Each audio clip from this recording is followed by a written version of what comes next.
দেশের পোল্ট্রি খাতে প্রত্যক্ষ ও পরোক্ষভাবে জড়িত প্রায় ৬০ লাখ মানুষ। প্রায় ৫০,০০০ কোটি টাকার অর্থনৈতিক খাত হিসেবে বিরাজমান পোল্ট্রি শিল্প। খাদ্য, বাচ্চা, ভ্যাকসিনের তীব্র সংকট এবং রোগের প্রকোপে ক্ষতির মুখে পড়েছে এই খাত। লোকসানের মুখে একের পর এক বন্ধ হয়ে যাচ্ছে ছোট ও মাঝারি উদ্যোক্তাদের খামার। ময়মনসিংহের ফুলবাড়িয়া উপজেলার খামারি আব্দুল হাই একসময় কিচিরমিচির শব্দে মুখরিত থাকত তার খামার। ডিম সংগ্রহে ব্যস্ত থাকতেন শ্রমিকরা। এখন কেবল শুনশান নীরবতা।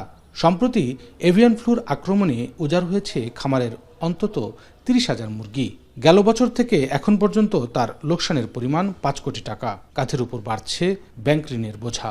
আমরা যারা ক্ষতিগ্রস্ত খামারি আছি, যেন মেহরবানি করে সরকার যদি আমাদের পাশে না দাঁড়ায়, আমাদের রাস্তায় বসা ছাড়া আমাদের আর কোনো উপায় নাই।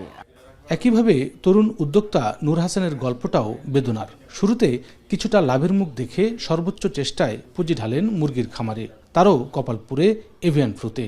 ১৮ লাখ টাকার লোকসান মাথায় নিয়ে এখন সর্বশান্ত। কাজ হারিয়েছেন শ্রমিকরাও। আমার ৩,০০০ মুরগি ছিল, সবই মুরগি মারা গেছে। কিছু মুরগি বেচতে পারছি, তাতে প্রায় ২০-২৫ লাখ টাকার মতো লস হয়েছে আমার। এই খামারে কাজ করি, মালিক যদি লস খায় তাহলে আমগারে দিয়ে কী করবো। এভিয়ান ফ্লুর আক্রমণ সবচেয়ে বেশি ময়মনসিংহ সদর, ফুলবাড়িয়া, ত্রিশাল এবং ভালুকা উপজেলায়।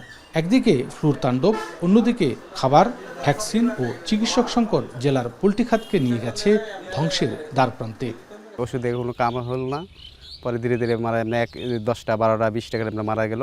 আমার 10,000 মুরগি আছে, 10,000 মুরগি দেখা গেলো 1 মাসের মধ্যে একদম নিঃস্ব করে দিছে এক ব্লাড ফ্লুর কারণে। এই শিল্পটার উপরে ভালো কোনো চিকিৎসক আমরা নিয়মিত পাচ্ছি না। যেগুলি আছে কোম্পানির, এইগুলি মানে রোগ ধরতে পারে না এবং নিয়মিত আসে না।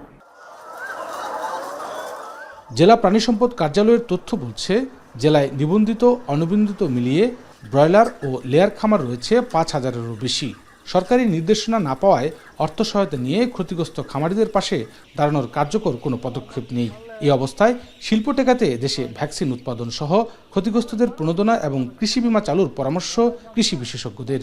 ক্ষতির তালিকা একমাত্র ওই সময় আমরা বেশি একটু গুরুত্ব দিই যখন সরকার যদি কোনো প্রণোদনা অথবা কোনো ইনসেন্টিভ দেওয়ার প্রস্তুতি নেয়, তৎমুহূর্তে আমরা কিন্তু এই তথ্যগুলো কালেক্ট করি।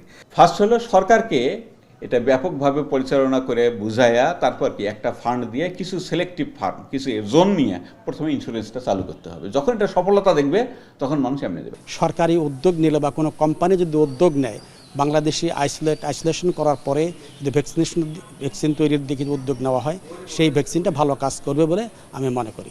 বার্ড ফ্লু বা এভিয়ান ইনফ্লুয়েঞ্জা মূলত একটি ভাইরাসজনিত রোগ, যা পাখি ও হাঁস মুরগি সহ গৃহপালিত পাখিদের মধ্যে ছড়ায়। ১৯৯৬ সালে চীনে প্রথম ভাইরাসটি শনাক্ত হয়। এরপর এশিয়া, ইউরোপ ও আফ্রিকায় দ্রুত ছড়িয়ে পড়ে।